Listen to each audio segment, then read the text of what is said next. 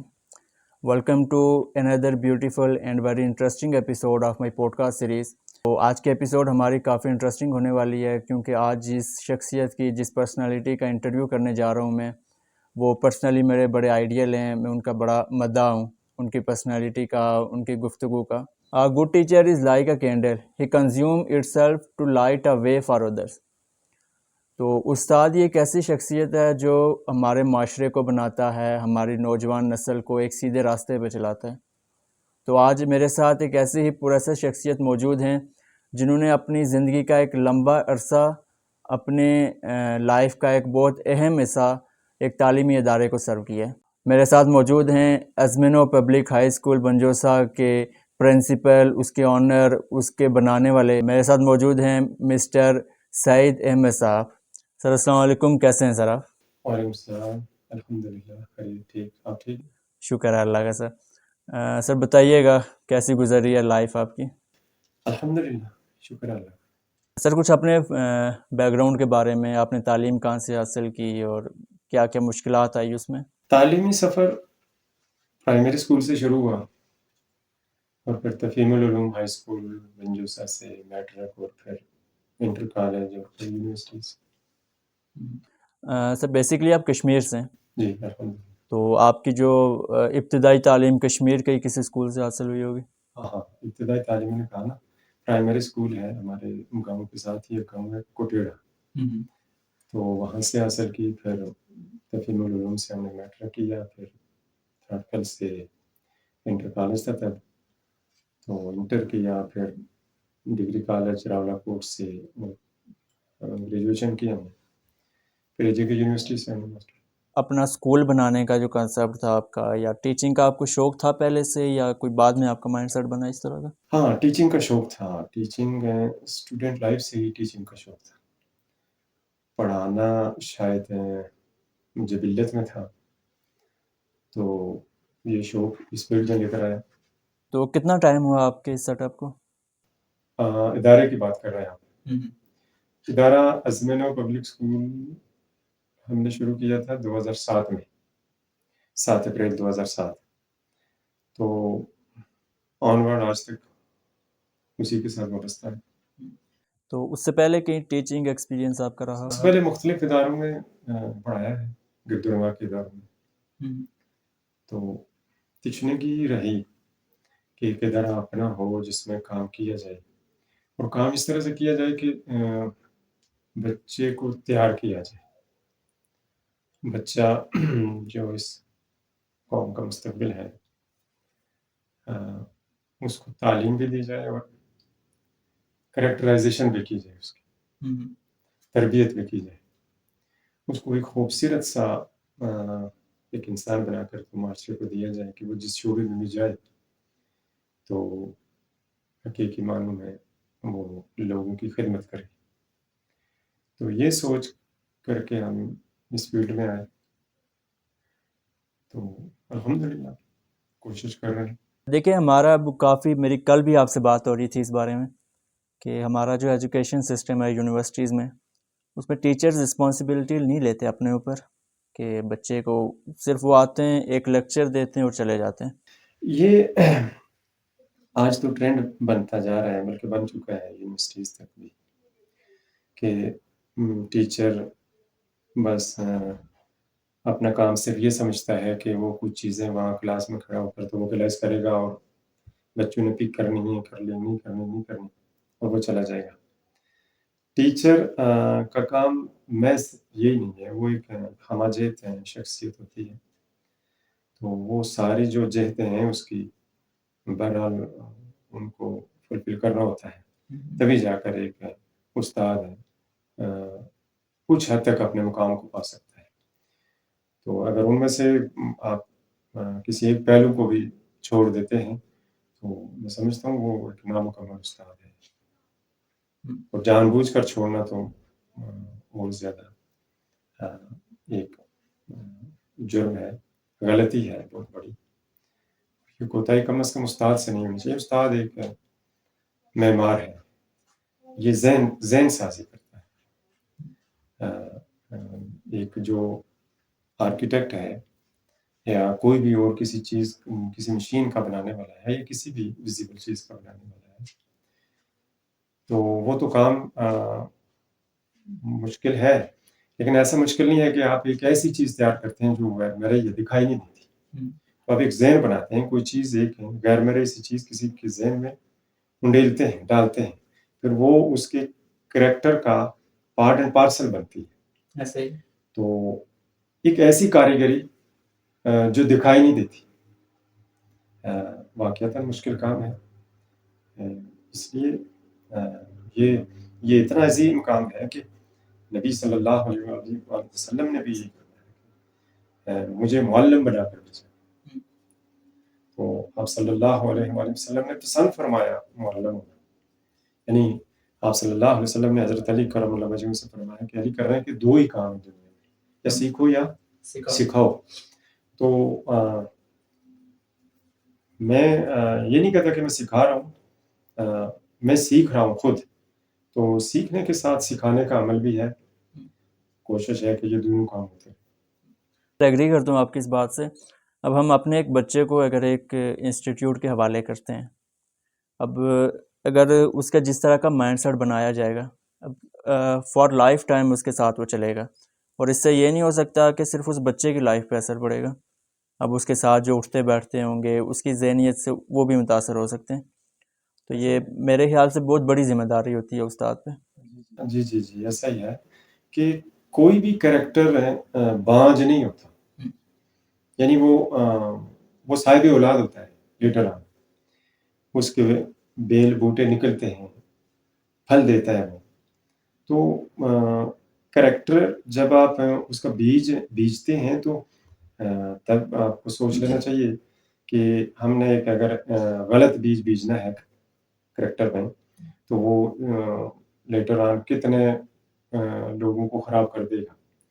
استاد جو ہے تو وہ بیج بیجتا ہے کریکٹر کا، ایک اچھے کریکٹر کا، تربیت کا بیج بیجتا ہے، اور وہ اس کی روزانہ آبیاری کرتا ہے، اس کو دیکھتا ہے، ایک مالی کی طرح دیکھتا ہے، رابطہ کرتا ہے، وہ دیکھتا ہے کہ اس کو کہیں سرد ہوائیں اس کو خراب نہ کر دے جب وہ نکلتا ہے، جیسے کسان دیکھتا ہے کہ اس کو ٹھنڈی یا گرم ہوائیں اس کے پودے کو، اس کی فصل کو خراب نہ کر دیں، اس کو کب پانی دینا ہے، کب اس کے لیے دھوپ ضروری ہے، کب اس کی گوڈی کرنی ہے، پراس اینڈ کونز اس کا جو کرنا ہے کب کرنا ہے، وہ خوب جانتا ہے۔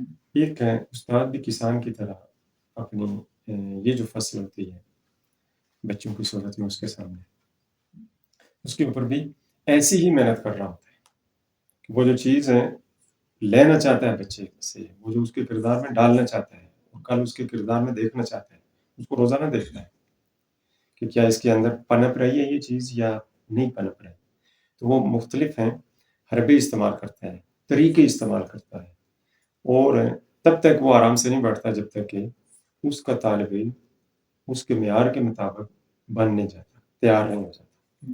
استاد کی ذمہ داری ہے، بہت بڑی ذمہ داری ہے، استاد کو اپنا رول پلے کرنا چاہیے۔ آج جو دیکھا جاتا ہے کہ استاد اپنا رول پلے نہیں کرتا، استاد بننے کے لیے پڑھانا، تربیت کرنا، تعلیم دینا ہوگا شاید بعض لوگوں کے ذہن میں، لیکن اس کے پیچھے جو محرک ہوتا ہے وہ معاش ہوتی ہے، معاش اور تربیت ہے، معاش اور ذہن سازی، اور معاش اور قوم سازی، دو مختلف سمتیں ہیں، ان کو ایک لائن میں ہم نہیں ڈال سکتے۔ ابھی ریسنٹلی میں اپنے بائک کا مینٹیننس وغیرہ کروانے گیا ہوں، اور میں اپنے دوست سے بات کر رہا تھا۔ اب آپ نے دیکھا ہوگا کہ ایک مکینک جو ہے، جو پیشن کے ساتھ کام کرتا ہے، شوق ہوتا ہے اسے کام کرنے کا، اس کے کام کرنے کے بعد وہ جو بائک یا گاڑی ہے وہ خود بتاتی ہے کہ کام ہوا ہے۔ لیکن ایک بندہ جو ہے، جو مجبوری میں آئے گا صرف اس نے پیسے کمانے، تو وہ کام اس طرح نہیں کر سکے گا۔ آپ نے وہ پڑھا ہوگا تاریخ میں کہ ٹام ایڈیسن، اس کو اس کی ماں جب اس کو ادارے میں لے کے جاتی ہے تو وہ 2 ماہ کا ہی عرصہ گزارتا ہے ادارے میں، تو شرارتی اور کھلنڈرا سا ہوتا ہے، تو ٹیچرز بلاتی ہیں اس کی ماں کو اور کہتے ہیں کہ جی یہ بچہ نہیں پڑھ سکتا، تمہارا بچہ نہیں پڑھ سکتا۔ تو تب جب یہ گفتگو ہو رہی ہوتی ہے تو ٹام ایڈیسن وہاں پر موجود نہیں ہوتا، تو ماں کہتی ہے ٹھیک ہے آپ نہیں پڑھا سکتی، میں سمجھتی ہوں کہ آپ نہیں پڑھا سکتی۔ بچے کو لے کر آتی ہیں تو بچہ گھر پہنچتا ہے، ماں سے پوچھتا ہے کہ ٹیچرز کیا کہہ رہی تھی؟ تو ماں نے کہا کہ ٹیچرز کہہ رہی تھی کہ ہم تمہارا بچہ اتنا ذہین ہے، اتنا جینیس ہے کہ ہم اسے پڑھا نہیں سکتے اور میں پڑھاؤں گی تمہیں۔ تو ٹام ایڈیسن دیکھیں، اگر اس کی ماں سوشل جینیس نہ ہوتی تو انسانیت کو ٹام ایڈیسن نہ ملتا۔ آپ کا کوئی اس طرح کا بچہ ہے، آپ دیکھیں کافی پراؤڈ کی بات ہوتی ہے کہ آپ کا ایک بچہ آپ سے تعلیم حاصل کرے، آپ کی نگرانی میں وہ پلے بڑھے، اور اس کے بعد ایک اچھی پوسٹ پہ جائے یا وہ کامیاب ہو اپنی لائف میں، تو کافی پراؤڈ ہوتا ہوگا آپ کو۔ کوئی آپ کی اس طرح کے بچے ہوں جو جنہیں دیکھ کے آپ کو آج بڑی خوشی ہوتی ہو؟ ہیں بہت سارے بچے ہیں، بہت سارے بچے ہیں جو گئے ہیں مختلف فیلڈز میں، میڈیکل کی فیلڈ میں گئے ہیں، انجینئرنگ کی فیلڈ میں گئے ہیں، وہ کچھ ایسے بھی ہیں جو ابھی پی ایچ ڈی کر رہے ہیں، بعض کی پی ایچ ڈی مکمل ہو چکی ہے، مختلف شعبوں میں ہیں، ٹیچنگ میں بھی ہے، یونیورسٹی کی سطح تک وہ پڑھا بھی رہے ہیں، تو خوشی ہوتی ہے جب وہ ملتے ہیں، بڑے ادب سے ملتے ہیں۔ بس یہ ہمارے لیے کسی بھی استاد کے لیے سب سے بڑی خوشی یہی ہے کہ اس کے طالب علم کی کوئی تعریف کرے، اور یہ ہو کہ وہ بہت اچھا ہے، اچھا کام کرتا ہے، ڈسپلنڈ ہے اور شعور والا ہے، ٹھیک ہے۔ تو یہ سب سے بڑا ٹریبیوٹ ہے، اور یہی آپ کو جو خراج ملتا ہے، ایک غیر معیاری سا خراج ہے، خوشی کی صورت میں جو ملتا ہے، وہ عظیم دولت ہے کسی بھی استاد کے لیے۔ اچھا، میں اپنے پریویس 2 پوڈ کاسٹ میں بھی یہ کویسچن کر چکا ہوں کہ آپ کے اندازے میں آج کا جو ہمارا ایجوکیشن سسٹم ہے وہ ٹھیک ہے؟ مطلب اس کے بیس پہ بندہ صرف اسٹڈی کر کے پریکٹیکل لائف میں کامیاب ہو سکتا ہے؟ آج کا جو ایجوکیشن سسٹم ہے یہ کتابی کیڑا بنا ہے، نمبرز کی دوڑ ہے، اور جس کے نمبر زیادہ ہیں وہ بظاہر کامیاب ہے، اور وہ ادارہ بظاہر کامیاب ہے، اس کا نام دور تک مشہور ہو جاتا ہے اور اس کی بلے بلے ہو جاتی ہے، اس کو ہر طرف سے حرف تحصیل ملتا ہے۔ لیکن ہمارا ایگزامینیشن سسٹم اسی پہ بیس کرتا ہے کہ وہ ایبیلٹی نہیں دیکھتا، وہ ایکیوریسی دیکھتا ہے۔ آپ نے اگر ایک شارٹ کوسچن ٹھیک لکھ لیا تو نمبرز مل جائیں گے، اس کا کنسیپٹ آپ کو کلیئر ہے، اس حوالے سے کوئی آپ کے اندر کریٹیویٹی موجود ہے، کچھ آپ اس حوالے سے بیان کر سکتے ہیں، وہ نہیں دیکھتا۔ تو اس طرح سے اس وجہ سے ہم یہ کہہ سکتے ہیں کہ یہ جو ایجوکیشن سسٹم ہے یہ بھوک وام تو پیدا کرتا ہے، کوئی آتھر یا فلاسفر قسم کے لوگ آج پیدا ہونا بہت مشکل ہے۔ تو تعلیم کو ہمانگ نہیں کیا جا رہا آج، اور بس رٹا جو ہے تو وہ زندہ باد، رٹو طوطے بنائے جا رہے ہیں، پالیسی نہیں بن رہی ہے، کیا پرائیویٹ سیکٹر اور کیا سرکاری سیکٹر، ہر دو حوالے ہر دو فیلڈز جو ہیں تو وہ اسی پہ کام کر رہی ہیں. ادارہ موجود ہے، محکمہ تعلیم بھی ہے. اس پہ تو یہ کہوں گا، بلکہ ریکویسٹ کروں گا حکومت وقت کو بھی اور عہدیداران کو بھی کہ پلیز اس پہ بیٹھیں اور انپٹ لیں. وہ جن لوگوں کے پاس اس حوالے سے کوئی پلان ہے، کوئی سوچ ہے، کوئی کام کیا ہے جن لوگوں نے، ان سے لیں. اور یہ جو رٹنے کا سلسلہ ہے، اس سے آج کے بچے کو نکالیں. ایک اور کویسچن میں نے پوچھا تھا اپنے پریویس پوڈ کاسٹ میں. اب وہ بھائی تو بڑے غصے ہو گئے تھے اس بات پہ کہ دیکھیں ہمارا اس ٹائم سب سے بڑا ایشو جو ہے ہمارے ملک کا وہ ان امپلائمنٹ. اب ایک بچہ اتنی ایکسپینسو تعلیم حاصل کرتا ہے، اس کے بعد جب اس سے پاکستان میں اس لیول کی نہیں ملتی جاب، وہ پھر باہر موو کرتا ہے. کیونکہ آج کل دیکھیں جو آپ بات ہے، اصل جو بات ہے کہ پیسوں کے لیے پڑھتا ہے بندہ یا اپنا گھر چلانے کے لیے، تو وہ نوجوان کافی ڈس اپوائنٹ ہو رہے ہیں. تو اس میں آپ کیا سمجھتے ہیں کہ یہ ہمارا ایجوکیشن سسٹم خراب ہے، اس میں گورنمنٹ کا کوئی فالٹ ہے یا جو پڑھنے والے بچے ہیں ان میں کوئی فالٹ ہے؟ اصل میں فالٹ تو بڑا جو ہے تو وہ گورنمنٹ سیکٹر میں ہے. یونیورسٹیز کو گورنمنٹ ہی ہینڈل کرتی ہے، تو پالیسی نہیں ہے کوئی کہ کس فیلڈ میں اس وقت ہمیں لوگوں کی ضرورت ہے، ماہرین کی ضرورت ہے. یونیورسٹی سے لوگ فارغ ہو رہے ہیں تو یہ کہاں پہ جائیں گے، یہ کھپیں گے کہاں پر انہوں نے جا کر تو جابس کرنی ہے، لینی. تو ایسا کوئی ایز سچ پالیسی گورنمنٹ کی طرف سے نہیں ہے. ایسے میں جب ہم یہ دیکھتے ہیں کہ ایک بچہ یونیورسٹی میں جاتا ہے، وہاں سے فارغ ہوتا ہے، تو وہ پھر ایک کٹی پتنگ کی طرح ہوتا ہے کہ وہ جائے تو جائے کدھر. اس کی صلاحیتوں کے مطابق اس کو جاب ملتی نہیں ہے، تو وہ پھر ابراڈ کی ہی اس کی منزل ہوتی ہے. باہر جاتا ہے، پیسے چار کما کر تو اپنا اور گھر والوں کا پیٹ پالتا ہے. کچھ آسائشات کی بھی اس میں عمل دخل ہے کہ آسائشات کے لیے بھی کوشش کی جاتی ہے کہ ایسے اتنے پیسے ہوں بندے کے پاس کہ وہ اپنا گھر بنا لے، گاڑی لے لے، اور فیوچر کے لیے کچھ پلان ذہن میں رکھ کر تو وہ یہ کام کرتا ہے. لیکن ایسا ہونا نہیں چاہیے. ایک نوجوان جو MBA کرتا ہے، BBA کرتا ہے، وہ باہر آ کر جاب ڈھونڈتا ہے. حالانکہ کم از کم اسے تو جاب نہیں ڈھونڈنی چاہیے. بزنس کا بندہ جاب ڈھونڈ رہا ہے، حالانکہ اسے بزنس کرنا چاہیے. حکومت کو بھی چاہیے کہ اپارچونیٹیز کریٹ کریں جہاں پر آنے والے جو نوجوان ہیں وہ جائیں، ان کے لیے جابس موجود ہوں، ان کے لیے آپشنز ہوں، بہت سارے بزنس اپارچونیٹیز ہوں، اور وہ بزنس کریں، خود بھی وہ ارننگ کریں اور لوگوں کو بھی وہاں پر وہ جابس دیں. تو آپ کہہ سکتے ہیں کہ آوے کا آوا ہی بگڑا ہوا ہے. یعنی ادارے بھی اس حوالے سے کوئی پلاننگ نہیں کر رہے ہیں، اور یونیورسٹیز نے کیا کرنا ہے، بس فارغ کرنا ہے لوگوں کو، ڈگریز دے کر تو فارغ کرنا ہے، اور وہ بیچارے مارے پھرتے ہیں. سر آپ نے سنا ہوگا ریسنٹلی پاکستان میں فائبر بین ہوئے. اب اس کی سب سے بڑی ریزن یہ ہے کہ جو حکومت کی طرف سے فائر وال لگا رہے تھے. اب فائر وال کا میرے خیال سے ایک عام شہری کو کوئی فائدہ نہیں ہے. اس کا فائر وال بیسیکلی انہوں نے لگائی تھی، جہاں تک مجھے سمجھ ہے کہ حکومت نے جو پولیٹیکل پارٹیز کے خلاف جو پوسٹ وغیرہ ہو رہی تھی بہت زیادہ ہو رہی تھی، اب انہیں روکنے کے لیے انہوں نے اپنا فائدہ دیکھنے کے لیے فائر وال لگانے کا فیصلہ کیا ہے.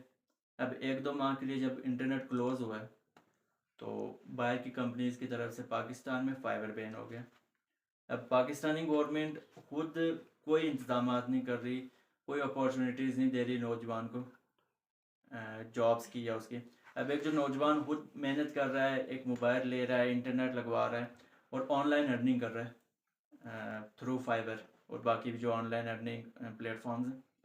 اب جب ان کی ڈیلیوریز لیٹ ہوئی ہیں پروجیکٹس کی تو انہوں نے پاکستان میں فائبر کو بین کر دیا. اب اس میں سب سے بڑی رسپانسبل گورنمنٹ ہے ہماری. باقی سر مجھے یہ بتائیے گا کہ باقی باتیں کافی ہو گئی ہیں، آپ کی ہابیز کیا ہیں؟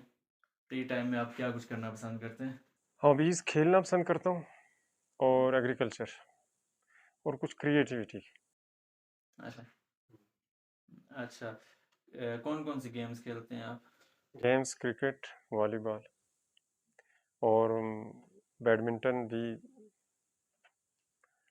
اور کچھ انڈور گیمز بھی۔ گیمز کا یہ ہے کہ جو بھی گیم آپ کھیلیں، زیادہ کھیلنا شروع کر دیں تو وہ انٹرسٹنگ ہو ہی جاتی ہے آپ کے لیے، آپ اس میں تھوڑے سے انوالو ہو جاتے ہیں، لیکن والی بال، کرکٹ زیادہ۔ آپ کے جو انسٹیٹیوٹ ہے اس میں کچھ اس طرح کے انتظامات ہیں آپ کی طرف سے؟ ہاں، گیمز کے؟ گیمز کے ہیں، ہمارا اسپورٹس ڈے ہوتا ہے، اس کے علاوہ بھی کھیلتے ہیں بچوں کے لیے۔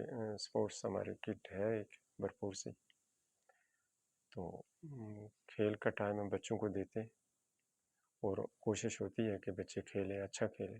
کھیل سے سیکھتا ہے، کھیل سے گیٹ ٹوگیدر ہوتا ہے، کھیل سے دوستیاں بنتی ہیں اور بیہیویئرز بنتے ہیں، تو کھیل تو بہت اچھی چیز ہے۔ سر آپ ایک سماجی شخصیت بھی ہیں، آپ کا ایک معاشرے میں اٹھنا بیٹھنا ہے، اپنی جو برادری ہے اس میں ایک پراسر شخصیت ہیں آپ، ایز اے جرگوں میں آپ کو اٹھنا بیٹھنا ہے، تو اس سلسلے میں آپ کچھ بتائیے گا، معاشرہ کس طرف جا رہا ہے اور کیسے اس کی بہتری آ سکتی ہے؟ پورا سر نہیں ہے، ایک عام سا بندہ ہوں میں، ایک عام سا فرد ہوں برادری کا، اور مجھے اپنی برادری کا فرد ہونے پہ فخر ہے، اچھا لگتا ہے، خوش ہوتا ہوں۔ اچھے لوگ ہیں، اور زیادہ تر اچھی بات کرنے والے، حق بات کرنے والے، صحیح بات کرنے والے لوگ موجود ہیں، اور صحیح بات سمجھنے والے، دلیل سمجھنے والے اور دلیل سے بات کرنے والے لوگ۔ اچھا لگتا ہے ایسے لوگوں میں رہ کر گفتگو کرنا اور بات کرنا۔ پنچایت اور جرگا سسٹم جو ہماری سوسائٹی میں ہے، پہلے سے چلا آ رہا ہے، یہ بھی ایک غنیمت ہے کہ اس کی وجہ سے بہت سارے ایسے کیسز، اگر ان کو ایٹ دا اسپاٹ حل نہ کیا جائے تو وہ پھر کورٹ کچہری تک چلے جاتے ہیں، تھانہ کچہری تک چلے جاتے ہیں، پھر لوگوں کے پیسے بھی خرچ ہوتے ہیں، ان کا ٹائم بھی صرف ہوتا ہے، اور نقصان ہوتا ہے، عزت بھی نہیں رہتی، اور ٹائم زیادہ خرچ ہو جاتا ہے، ایک ذہنی تناؤ کی کیفیت سے لوگ گزرتے ہیں۔ تو الحمدللہ کوشش ہوتی ہے کہ دو بھائیوں کے درمیان برادری میں اگر کوئی اختلاف ہو گیا ہے تو ان میں اتفاق پیدا کرنے کی کوشش کی جائے، بھائی چارے کو قائم رکھا جائے، اس کو زیادہ اچھا کیا جائے، اچھا بنانے کی کوشش کی جائے، یہ کوشش ہے۔ اس میں جو چیزیں ہم نے دیکھیں کہ خرابیاں، اپنی جو ایگو ہے نا، اس کی آبیاری ایسے کی جا رہی ہوتی ہے جیسے بندہ کو پودا لگاتا ہے اور اس کی بڑی دیکھ بھال کرتا ہے اور اس کو پانی دیتا ہے اور وہ اس کو تناور درخت بناتا ہے، اس ٹائم سب سے زیادہ جو ایشوز ہے وہ آئی تھنک ایگو کی وجہ سے ہی ہیں۔ کہ اس نے مجھے یوں کہہ دیا تو میں اس کے گھر نہیں جاتا، میں بس اس کے ساتھ ناراض ہو جاتا ہوں۔ پھر ایک تو یہ ہے، دوسرا ہے ہماری تربیت نہیں ہوئی جو پہلے لوگ گزر چکے یا جو ہیں، ایک بعض تو مخصوص ماحول میں رہتے ہیں، اس ماحول کا اثر ہوتا ہے، رنگ چڑھ جاتا ہے ان کے اوپر، تو وہ جو لینگویج بن جاتی ہے وہ بڑی ہرٹنگ قسم کی ہوتی ہے، اور اس کی وجہ سے دوسروں کی ایگوز متاثر ہوتی ہیں۔ جو سادہ لوگ یا آپ کہہ سکتے ہیں کہ شریف النفس لوگ ہوتے ہیں، وہ متاثر ہو جاتے ہیں، آپ کی زبان پہ گالی ایک دم سے آ جاتی ہے، دوسرے کو کوسنا، برا بھلا کہنا، یہ ایک دم سے آ جاتا ہے۔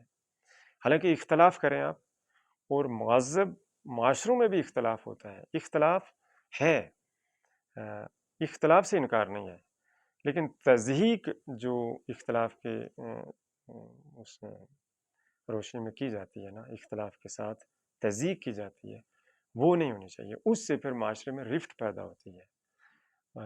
یہ رفٹ جو ہے، ابھی آپ نے نیٹ کی بھی بات کی، فائر وال کی بھی بات کی، فائبر کی بھی بات کی، کہ جو انٹیگریٹی ہے معاشرے کی، اس کو جوڑنے کے لیے بعض دفعہ کچھ سٹیپس لینے پڑتے ہیں، لیکن وہ جو صحیح کام صحیح وقت پہ ہوتا ہے وہ خوبصورت لگتا ہے، صحیح کام غلط وقت پہ کر لیا جائے تو وہ صحیح کام بھی صحیح نہیں رہتا۔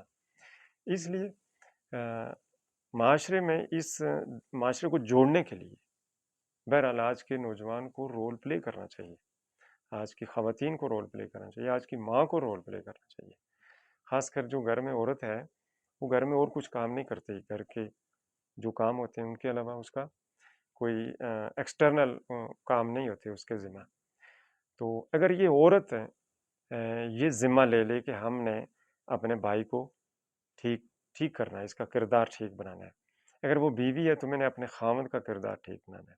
اگر وہ بیٹی ہے تو میں نے اپنے باپ کا محاسبہ کرنا ہے بڑے اچھے انداز میں، خوبصورت انداز میں. بہن ہے تو وہ بھائی کو ٹھیک کرے، ماں ہے تو وہ اپنے بیٹے کو ٹھیک کرے. تو اس طرح سے یہ جو 4 رشتے ہیں یہ ہر گھر میں کسی نہ کسی صورت موجود رہتے ہیں.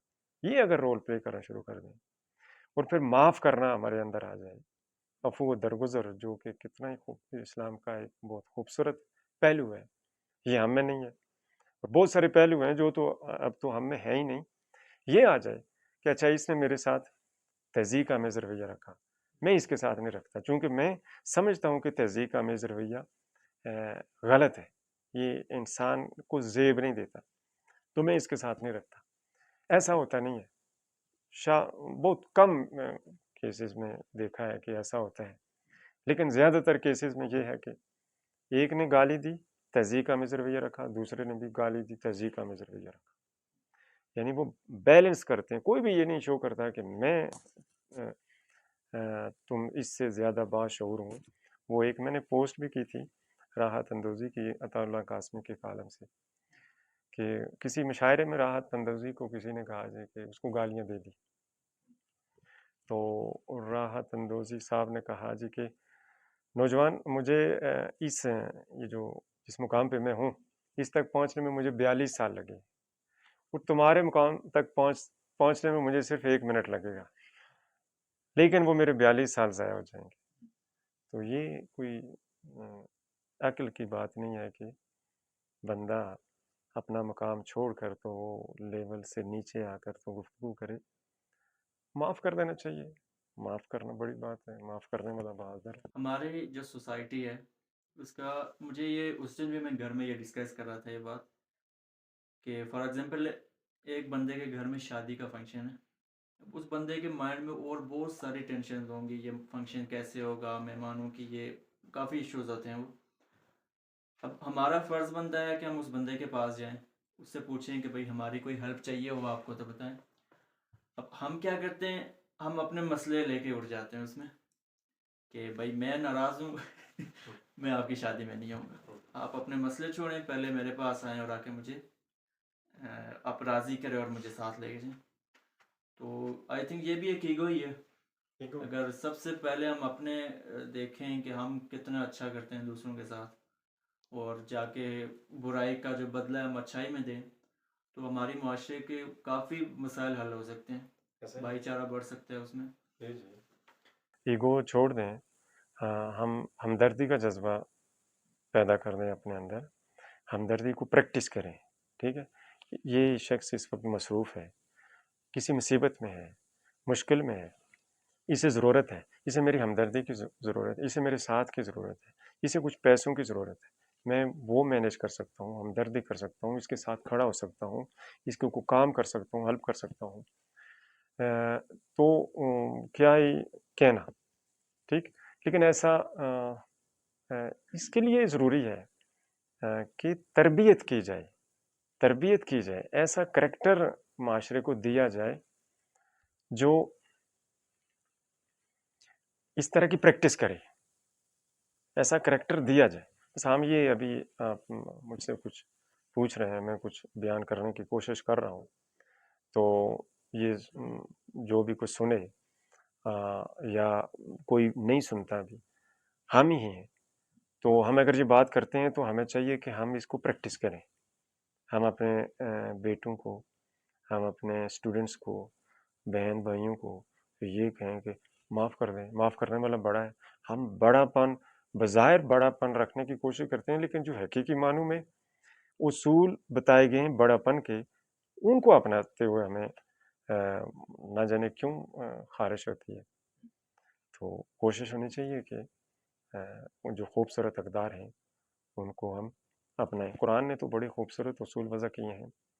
ومن احسن قولا ممن دعا الی اللہ.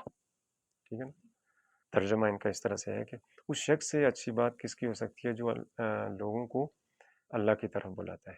اور پھر آگے چلیں تو ادفع باللتی ہی احسن، ٹھیک ہے، آپ برائی کو نیکی سے دور کریں.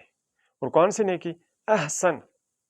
یہ جو الف ہے یہ اس میں تفضیل ہے، یہ اس کو خاص کر دیتا ہے کہ آپ برائی کو، آپ کے ساتھ کوئی برائی کرتا ہے تو آپ اس کو اچھائی سے دور کریں. اور اچھائی بھی کون سی؟ جو سب سے اچھی اچھائی ہو. اب قرآن یہ اصول دے رہا ہے ہمیں، اور ہم نے کیا طے کیا ہوا ہے کہ اس نے میرے ساتھ برائی کی، میں نے اس کے ساتھ اس سے بھی زیادہ برائی کرنی ہے. اب میں ہوں ڈاکٹر، میں ہوں انجینئر، میں ہوں استاد، میں ہوں سیاستدان، میں ہوں معاشرے کا بہت بڑا، مجھ سے مراد کوئی کردار، تو وہ سب کچھ ہمارا پیچھے چلا جاتا ہے. میں بہت بڑا عالم ہوں، وہ بھی پیچھے چلا جاتا ہے. میں امام ہوں، وہ بھی پیچھے چلا جاتا ہے. سب کچھ پیچھے چلا جاتا ہے. اور تب ہمارا کیا سامنے آتا ہے؟ ایگو. یہ اس نے، وہ ہم نے خود تیار کی ہوئی ہوتی ہے. دیکھیں دنیا میں سب سے بڑی عزت نبی صلی اللہ علیہ وسلم کی، ٹھیک ہے، اور ان جیسی عزت نہ کسی کو ملی، نہ کسی کو ملے گی، ہے ہی نہیں. ایسا ہی ہے. تو آپ صلی اللہ علیہ وآلہ وسلم نے عزت، ایگو کو اس طرح پریکٹس کی ہے کہ آپ کی اس جسم مبارک پہ کوڑا کرکٹ پھینکا جا رہا ہے اور آپ یوں نظر اٹھا کر نہیں دیکھتے اس کی طرف، یوں نظر اٹھا کر چلے جاتے ہیں. اور ایک دن نہیں پھینکا گیا تو اس دنوں پر نظر اٹھا کر دیکھی کہ کچھ ہے جو آج اس نے نہیں پھینکا. تو ادفع باللتی ہی احسن، گئے اور جا کر دیکھا کہ وہ بیمار ہے. تو بیمار پرسی کرنے لگے، اس کی عیادت کرنے لگے، اس کے کام کرنے لگے. تو کیا ہوا اس کا رزلٹ؟ جتلایا بھی نہیں کہ ہاں تو کوڑا کرکٹ پھینکا کرتی تھی، دیکھ میں تیرے ساتھ یہ کرتی ہوں، یہ بھی نہیں کہا. اور اپنے بیہیویئر سے بھی یہ شو نہیں کیا کہ بڑھیا کو یہ محسوس ہو کہ یہ بیہیویئر سے شو کر رہے ہیں. ایسا بیہیویئر کہ اس نے وہیں پہ کہا کہ جو اتنی نفرت کرتی تھی کہ گھر کا کوڑا کرکٹ اس ہستی پہ پھینکتی تھی، تو وہی کلمہ پڑھ لیا جی، اس نے کلمہ پڑھ لیا. تو یہ ہم اس نبی کے ماننے والے ہیں، لیکن وہ جو نبی کی زندگی ہے، وہ جو اسوہ ہے، وہ اپنے اندر لانے کی کوشش نہیں کرتے، جس کی وجہ سے یہ مسائل ہیں اور ہم مسائل میں گرے ہوئے ہیں. اسلام پھیلا ہی حسن اخلاق کی وجہ سے. ابھی میں اس دن ایک پوسٹ پڑھ رہا تھا، سٹوری ہے کہ ایک چور تھا، چوریاں کرتا تھا وہ بہت زیادہ. اب ایک دن وہ تبلیغ والے جا رہے تھے تو ان سے اس کی ملاقات ہوئی، انہوں نے کچھ اسے مسائل سنائے. تو وہ امپریس ہو کے اس نے فیصلہ کیا کہ میں آج سے چوری نہیں کروں گا اور میں آپ لوگوں کے ساتھ اللہ کی راہ پہ چلوں گا. اب وہ جہاں پہ بھی جائیں، جس بندے سے وہ ملاقات کریں اور تبلیغ کے لیے وہ انہیں دعوت دیں آگے، تو جو مولانا صاحب تھے یا جو اس کے جو ساتھی تھے، اب وہ بات شروع کرتے ہی وہ یہ بات کہیں کہ آپ ہمارے ساتھ اللہ کی راہ پہ چلیں. اب دیکھیں یہ ہمارے بھائی تھے، اب یہ پہلے چوری کرتے تھے، اب انہوں نے چوری چھوڑ دی ہے اور یہ ہمارے ساتھ ایک نیک راستے پہ چل رہے ہیں. اب وہ تقریباً ایک دن میں اس بندے کا پورے محلے میں پتہ چل گیا، پورے گاؤں میں، کہ یہ بندہ چور ہے. اب وہ ان سے الگ ہو گیا اور اس نے اللہ سے بولا ہے کہ یا اللہ، جب میرا راز تمہارے پاس تھا تو تمہیں باعزت طریقے سے جی رہا تھا، جب سے ہی تمہارے بندوں کے پاس گیا ہے میرا راز، پورے گاؤں میں میرا پتہ چل گیا ہے کہ میں چوری کرتا تھا. تو آج کل یہ بھی کافی لوگ اگر وہ ایک اپنی برائی چھوڑ کے اچھے راستے پہ آنے کی کوشش اس لیے بھی نہیں کرتے کہ ہمارا معاشرہ ایسا ہے کہ انہیں اچھا بننے ہی نہیں دیتا، وہ ان کا ماضی ایسے یاد کرواتا ہے کہ وہ پھر اسی راہ پہ چل دیتے ہیں. ایسا ہی ہے، کوئی اچھا نہیں بن سکتا.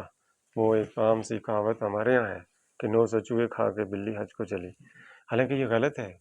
اب 900 نہیں، 9000 غلطیاں کر کے، 9 لاکھ 9 کروڑ یعنی ساری زندگی غلطیاں کر کے ایک شخص اگر رجوع کرتا ہے تو اللہ اس کی توبہ کو قبول کرتا ہے، اگر وہ دل سے توبہ کرتا ہے، صحیح معنوں میں کرتا ہے.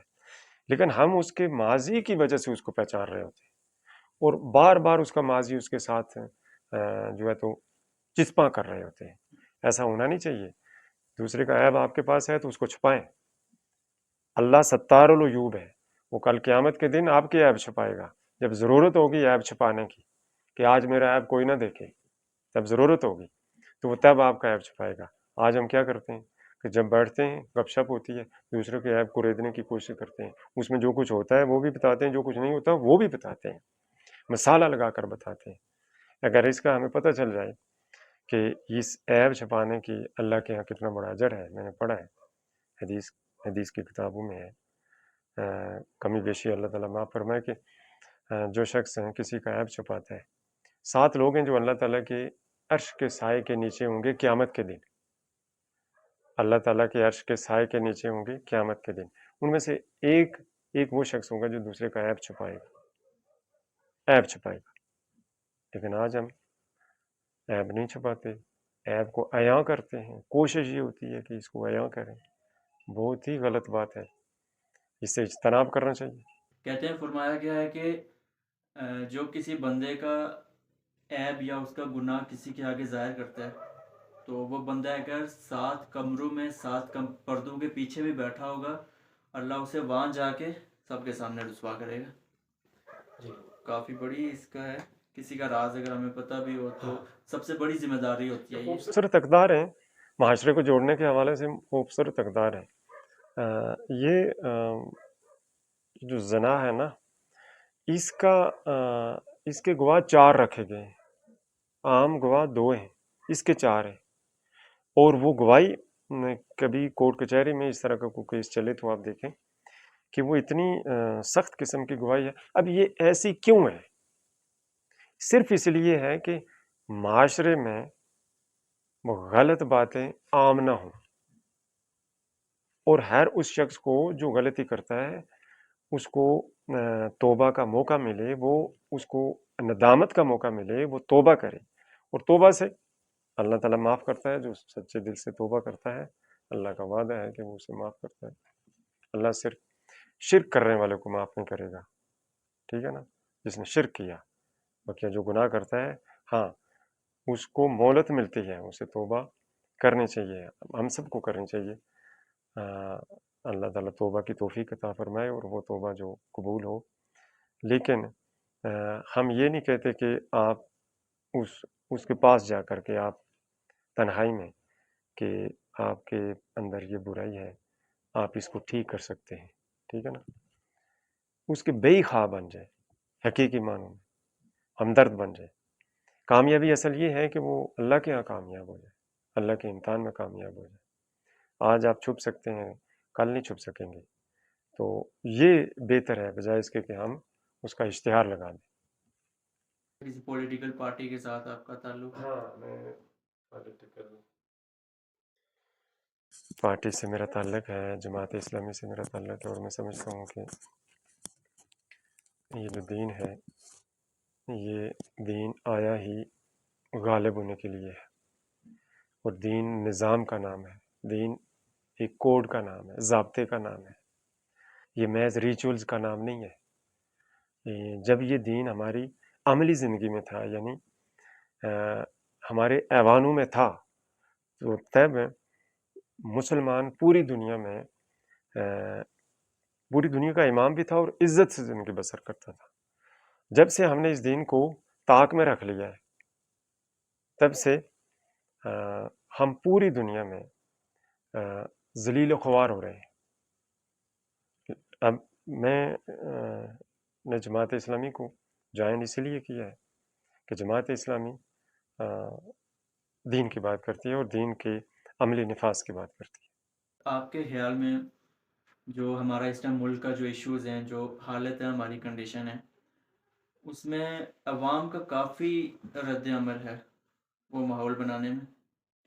کیونکہ میں نے اپنی پریویس پوڈ کاسٹ میں جو ذکر کیا تھا، ایک سٹوری سنائی تھی، وہ آپ کے یہ الفاظ سے آپ نے میری کلاس میں ایک دفعہ یہ سٹوری سنائی تھی، 4th یا 5th کلاس میں تھا میں، کہ جو بادشاہ تھا اسے بڑا شکوہ ہوتا تھا کہ میری رعایا مجھ سے کوئی شکوہ نہیں کرتی.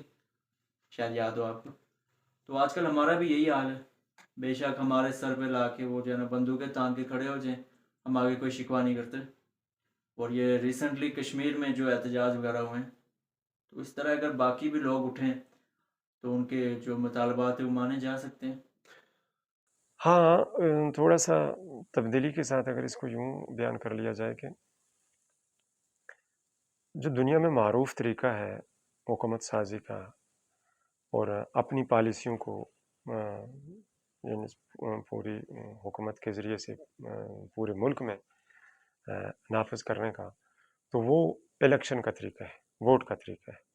ووٹ ایک پرامن ایسی پرامن جد و جہد ہے جس کے ذریعے سے آپ جسے بھی چاہیں اسمبلی میں بھیج سکتے ہیں اور پھر اس کے ذریعے سے پالیسیاں مرتب کر سکتے ہیں اور وہ نافذ کر سکتے ہیں. اب ہمارے یہاں کچھ گنگا الٹی بہہ رہی ہے.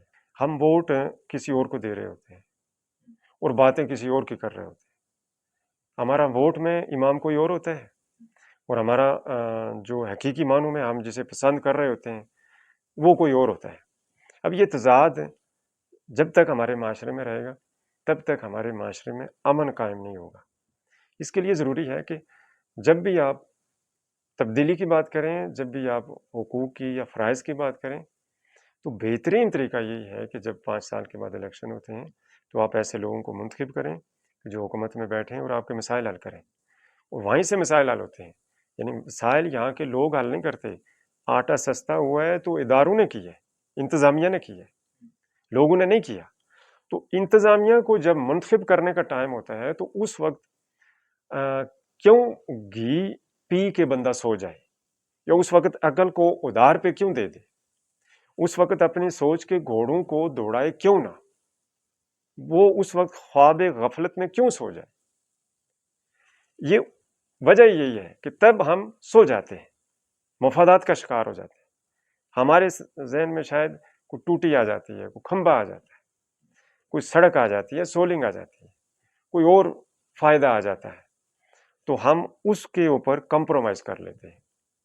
پھر ہم ایسے لوگوں کو اسمبلی میں بھیج دیتے ہیں کہ جن کا ویژن یہ نہیں ہوتا کہ ہم نے اس علاقے میں اور یہاں کے لوگوں کی بہتری کے لیے کوئی کام کرنا ہے، یہاں روزگار پیدا کرنا ہے، یہاں ایجوکیشن سیکٹر میں کوئی انقلاب آفرینیاں کرنی ہے، یہاں سائنس کے سیکٹر میں کوئی انقلاب آفرینیاں، کوئی نئے لوگ سامنے لانے ہیں، یا سائنسدان پیدا کرنے ہیں، محقق پیدا کرنے ہیں. ان کا یہ نہیں ہوتا. پھر ایسے لوگوں کو جب بھیجیں گے تو ایسے لوگوں کو ہم بھیج دیتے ہیں صرف اس لیے کہ میری خواہش ہوگی کہ مجھے نوکری مل جائے گی، میری خواہش ہوگی کہ مجھے ٹھیکہ مل جائے گا، میری خواہش ہوگی کہ میرے چہیتے کو نوکری مل جائے گی. ہم اپنے چہیتوں اور اپنے ٹھیکوں کے لیے 75-78 سال سے یہ سودے بازیاں کرتے آ رہے ہیں. اور پھر کچھ ایسے لوگ ہیں جن کو یہ بات کرنے کا موقع مل جاتا ہے کہ حکومت کچھ نہیں کر رہی ہے، اور واقعتاً حکومت حقیقی معنوں میں عوام کی اٹھان کے لیے کچھ نہیں کر رہی ہے. یہ ہے کہ ہم صرف صبح میں ہم سوچتے ہیں شام کے لیے، ہم اپنے جو مستقبل کے لیے، اپنے بچوں کے فیوچر کے لیے کچھ نہیں کرتے. ابھی ایک سٹوری ہے، ایک بادشاہ تھا. اب اس جو مطلب وہ جو قصبہ تھا یا جو شہر تھا یا ملک تھا، اس میں جس بادشاہ کو منتخب کیا جاتا تھا اسے اس کی دور حکومت کے بعد اسے ایک ویرانے میں پھینک دیا جاتا تھا. ویرانے میں کوئی کھانے پینے کی چیز نہیں ہے، مطلب جنگل ہے بالکل. تو اب وہاں پہ منتخب جسے بھی کیا جائے اسے پھینک دیا جائے.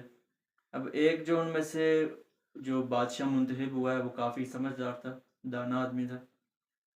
اب جیسے ہی وہ منتخب ہوا ہے، اب اس نے سب سے پہلا کام یہ کیا ہے کہ جو جہاں پہ پھینکا جاتا تھا اس نے اس جگہ کو سرسبز بنایا ہے، وہاں پہ محلات بنائے ہیں، کافی جو ہے نا جو ضروریات کی چیزیں وہاں پہ وہ بنائی ہیں. اب جیسے ہی وہ اس کا دور حکومت ختم ہوا ہے اسے وہاں پہ پھینک دیا گیا. اب وہاں جا کے وہ یہاں سے بھی زیادہ عیش و رائش میں رہ رہے. تو یہی ہے کہ ہم اگر اپنا مستقبل کے بارے میں پہلے سوچیں یہ ووٹ دیتے ہوئے یا کچھ بھی ہے. آپ نے جو بات بولی ہے کہ ہم ایک موٹر پہ یا ایک روڈ پکی ہونے پہ ہم کمپرومائز کر دیتے ہیں اپنے بچوں کا مستقبل، ہم اگر اس ٹائم اسی سے سوچیں تو کافی مسائل حل ہو سکتے ہیں ہمارے. وہی نا، دیکھیں آزاد کشمیر جو ہے تو وہ پیور واٹر میں اس وقت ایشیا میں سب سے آگے ہے. سب سے زیادہ پیور واٹر کشمیر میں ہے. اسی کو اگر آپ تھوڑے سے یونٹس لگا کر تو اس پانی کو آپ بیچیں تو بہت زیادہ پیسے کما سکتے ہیں آپ. ٹورسٹ کے حوالے سے یہاں پر ایسے ایسے اسپاٹس ہیں کہ جو ابھی تک ہڈن ہیں، سامنے نہیں لائے گئے، ان پہ کام کیا جائے. چھوٹی چھوٹی جھیلیں بنا کر ان سے بجلی بھی پیدا کی جا سکتی ہے اور ٹورسٹ پوائنٹ آف ویو سے بھی ان کو استعمال کیا جا سکتا ہے. ایجوکیشن سیکٹر میں بھی اس طرح کی کوئی انقلاب آفرینی یا انقلاب آفرینی کی کوئی بات نہیں ہو رہی ہے کہ نئی نسل جو ہے تو اس کو آپ بتائیں کہ جی درخت کے ساتھ محبت کیا ہے، ماحول کے ساتھ محبت کیا ہے. ہم نے اپنے پچھلوں سے جو ماحول لیا تھا اس کو خراب کرتے جا رہے ہیں. یعنی ہم ایسا بنا رہے ہیں ماحول کو کہ کل ٹورسٹ ہمارے پاس نہیں آئے گا، وہ گرینری دیکھنے کے لیے آ رہا ہے، وہ یہاں کا ماحول جو پرسکون ہے اس کو دیکھنے کے لیے آتا ہے، وہ بیوٹی دیکھنے کے لیے آتا ہے جو نیچرل ہے. تو اگر اس کو ہم اپنے ربش سے، کاغذ سے، ریپر سے، شاپر سے، پیمپر زدہ کر رہے ہیں، شاپر زدہ کر رہے ہیں، کل کوئی نہیں آئے گا یہاں پر. تافن زدہ ماحول میں کوئی نہیں آئے گا. جو خوبصورت ماحول ہم نے اپنے بڑوں سے لیا ہے، ایجوکیٹڈ لوگ اسے خراب کرتے جا رہے ہیں. یہ بھی ایک المیہ ہے کہ ایجوکیشن تو آ رہی ہے لیکن شعور نہیں آ رہا. ریسنٹلی میں نے آپ کی وہ دیکھے تھی جو آپ نے بچوں کو لے کے جو صفائی کی ہے، تو میں نے کافی وہاں پہ بھی جو میرے کلاس فیلوز ہیں یا کولیگز ہیں میں نے انہیں دکھایا ہے. یہ کافی اچھا آپ نے وہ کام کیا تھا، اس بارے میں تھوڑا بتائیے کیا تھا. دیکھیں ہمارے یہ جو نالے ہیں نا، یہ ہر آپ کہہ سکتے ہیں 100 میٹر کے بعد بلکہ اس سے بھی کم نیچرل سوئمنگ پول ہیں جی، ٹھیک ہے، جن کو ہم اپنی مقامی زبان میں چھبر یا ٹان یا اس طرح کے نام دیتے ہیں. پیور واٹر ہوتا ہے اور صاف اور شفاف پانی ہوتا ہے. تیرتے ہیں، تیرتے رہے ہم اس پانی میں غسل کرتے رہے. صاف پانی تھا لیکن اب اس پانی میں آپ ہاتھ دھونا گوارا نہیں کرتے بہتے پانی میں. کیوں کہ آپ جب بیٹھیں گے ہاتھ دھونے کے لیے تو وہیں ساتھ پیمپر پڑا ہوگا، کسی پتھر میں پھنسا ہوگا، کسی کا جوتا پڑا ہوگا، کپڑے پڑے ہوں گے. یعنی وہ جو ہمارے گھر کی گندگی ہے وہ ہم یہ فرض سمجھتے ہیں نالے میں پھینکنا، بہتے پانی میں پھینکنا. پانی کو صاف رکھنے کا حکم دیا گیا ہے کہ پانی کو صاف رکھیں کیونکہ پانی ہمیں صاف کرتا ہے.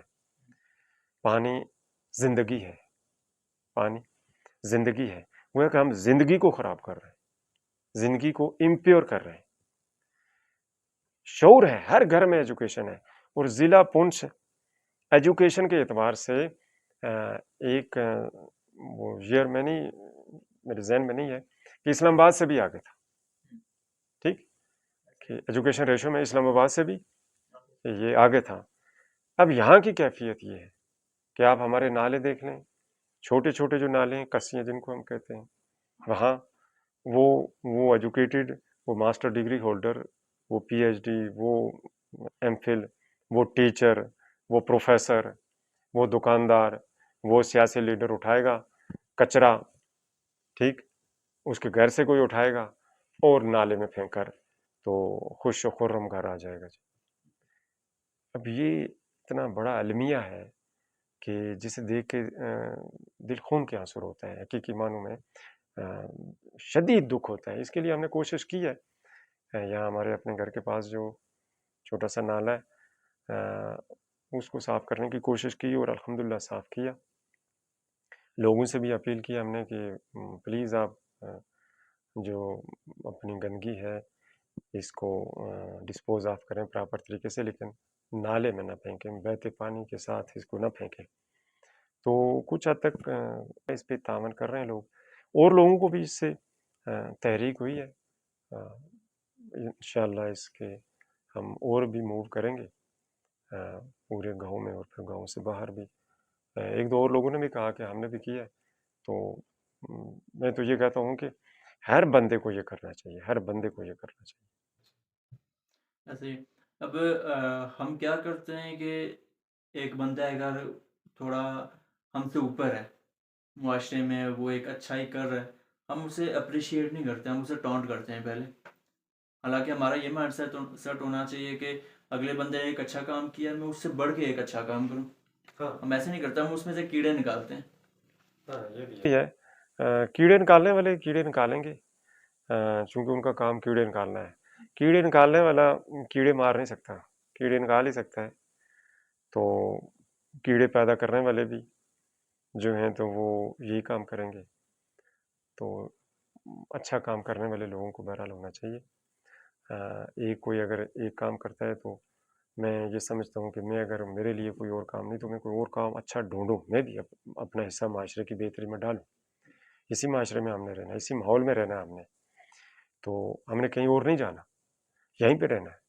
تو اس کو ہم کچھ دے کر جائیں، کم از کم جیسا معاشرہ ہم نے لیا تھا یا جیسا ماحول ہم نے اپنے بڑوں سے لیا تھا ویسا تو چھوڑ کے جائیں نا، کہ اس سے بھی خراب کر کے اور تعفن زدہ کر کے اگلوں کو دے کر تو ہم چلے جائیں اس دنیا سے. تو یہ بہت بڑی ناکامی، نالائکی ہوگی آج کے اس ایجوکیٹڈ بندے کی، جو اپنے نام کے ساتھ ہم بہت کچھ استعمال کرتا ہے لیکن وہ یہ کام نہیں کرتا. اسے میں ریکویسٹ کرتا ہوں، دعوت دیتا ہوں کہ ہر وہ شخص جس تک میری یہ آواز پہنچے وہ اپنے گھر کو بھی صاف رکھے اور اپنے ماحول کو بھی صاف رکھنے کی کوشش کرے اور پھر اس صفائی کو پھیلانے کی کوشش کرے. اچھا، ایٹ دا لاسٹ کوئی میسیج آج کی نوجوان نسل کے لیے یا ہمارے بچوں کے لیے؟ میسیج نہیں ہے، ریکویسٹ ہے. ریکویسٹ یہ ہے کہ ایک تو آپ اپنے دین کے ساتھ جڑیں. وقت جو آج تقاضا کرتا ہے، ہر وقت جو ہے تو وہ اہم ہی ہوتا ہے، لیکن ہم سمجھتے ہیں کہ آج کا وقت بہت ہی زیادہ اہم ہے کہ جتنا آپ دین کے ساتھ جڑیں گے اتنا ہی آپ کو سکون ملے گا اور آپ کو کامیابیاں ملیں گی. ایک معاشرے میں انٹیگریٹی بنا کر رکھیں اور جو معاشرتی برائیاں ہیں ان کو ختم کرنے کی کوشش کریں. اور اگر ہم یہ طے کر لیں، زندگی کا اللہ پتہ ہے کتنی ہے، لیکن ایک سال کے لیے ہم ایک سال میں ایک برائی ختم کریں گے، اپنے اندر سے بھی اور پھر اپنے دوست کے اندر سے، اپنے گھر والوں کے اندر سے. تو اگر 10 سال ہماری زندگی ہو، 20 سال ہو، 30 سال ہو، تو کم از کم ہم 30 برائیاں ختم کر سکتے ہیں اگر ہم پلاننگ کر کے چلیں. تو دنیا میں وہ لوگ کامیاب ہیں جو پلاننگ کر کے چلتے ہیں، تو ہمیں بھی پلاننگ کرنی چاہیے اس حوالے سے. اور آج کے نوجوان کو اس کے اوپر بہت زیادہ ذمہ داریاں ہیں. وہ جس فیلڈ میں بھی جائے ایمانداری سے کام کرے، دیانتداری سے کام کرے، وہ سچا ہو، اس کے اوپر جھوٹ کا لیبل نہ ہو. وہ پولیس میں جائے تو وہ پولیس والا نہ بن جائے، بلکہ جو ہے تو وہ اس کا رنگ اپنانے کی کوشش کرے، وہ پولیس کا رنگ نہ اپنائے. وہ ایجوکیشن میں جائے تو روایتی ایجوکیشن، روایتی ٹیچر کا رنگ اس کے اوپر نہ چڑھے، بلکہ وہ اپنا رنگ ایجوکیشن کے ڈپارٹمنٹ کے اوپر چڑھانے کی کوشش کرے. وہ اگر کسان بنتا ہے تو روایتی کسان نہ بنے، جدید کسان بنے. تو جو بھی جس سیکٹر میں جائے اس میں ایسے کام کرے کہ جو رہتی دنیا تک لوگ اس کو اچھے لفظوں سے یاد کریں. چلیں، تھینک یو سو مچ سر، آپ کا ٹائم لیا ہم نے.